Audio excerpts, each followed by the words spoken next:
आपने इस खबर की हेडलाइन में पढ़ा कि पीएम मोदी को हटाने की तैयारियां शुरू हो गई हैं, तो आपको बता दें कि यह झूठ नहीं, बिल्कुल सच है। भारत और दुनिया में बैठे कई लोगों और संस्थाओं ने पीएम मोदी और भारत को बदनाम करने के लिए पूरी ताकत झोंक दी है। जिस समय पीएम मोदी दुनिया के सबसे लोकप्रिय नेता हैं और भारत की अर्थव्यवस्था नए रिकॉर्ड बना रही है, ठीक उसी वक्त कई लोगों, संस्थाओं और देशों के पैरों के नीचे से जमीन खिसक गई है। ये सभी नहीं चाहते कि 2024 में नरेंद्र मोदी तीसरी बार प्रधानमंत्री बने। इसीलिए इन भारत विरोधी ताकतों ने पिछले 6 महीनों से पीएम मोदी और भारत के खिलाफ एक जंग छेड़ रखी है।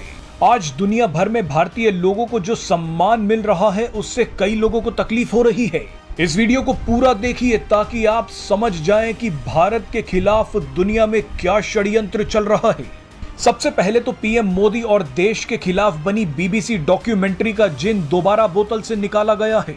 पीएम मोदी के अमेरिका जाने से ठीक पहले 2 संस्थाओं ने 20 जून को बीबीसी की इस डॉक्यूमेंट्री की प्राइवेट स्क्रीनिंग के आयोजन का ऐलान किया है।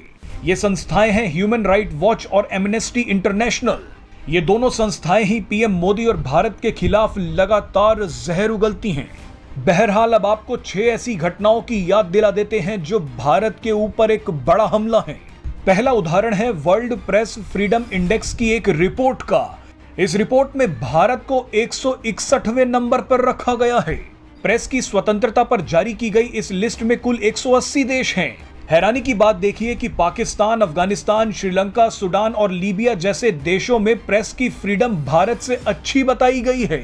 इस रिपोर्ट से बड़ा मजाक दुनिया में कोई नहीं हो सकता। अब आपको दूसरा उदाहरण दिखाते हैं। हाल ही में भारत दुनिया का सबसे आबादी वाला देश बन गया। इसका मजाक उड़ाते हुए जर्मनी की एक पत्रिका डेर स्पीगल ने एक कार्टून बनाया।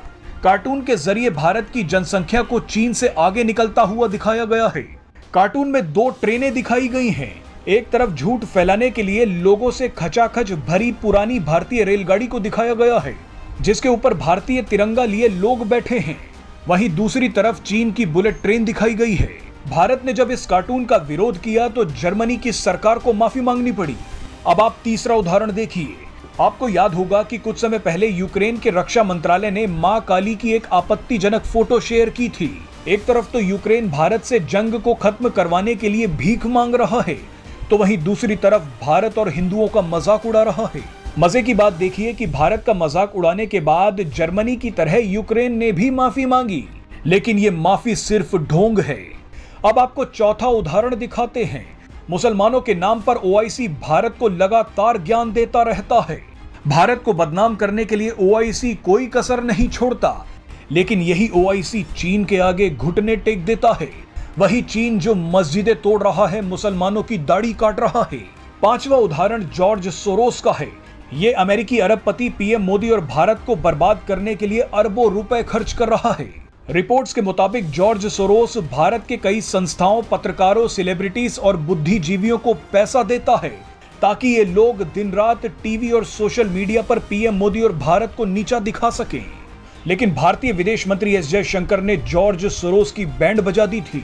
एस जयशंकर ने कहा था कि अमेरिका के अरबपति जॉर्ज सोरोस बूढ़े, अमीर, जिद्दी और खतरनाक हैं।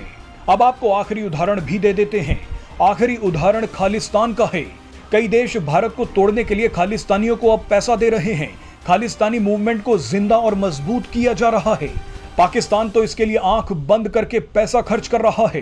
कनाडा, ऑस्ट्रेलिया, ब्रिटेन और अमेरिका में खालिस्तानी भारत के खिलाफ रैलियां निकाल रहे हैं। ये भारत की संप्रभुता पर एक बड़ा हमला है।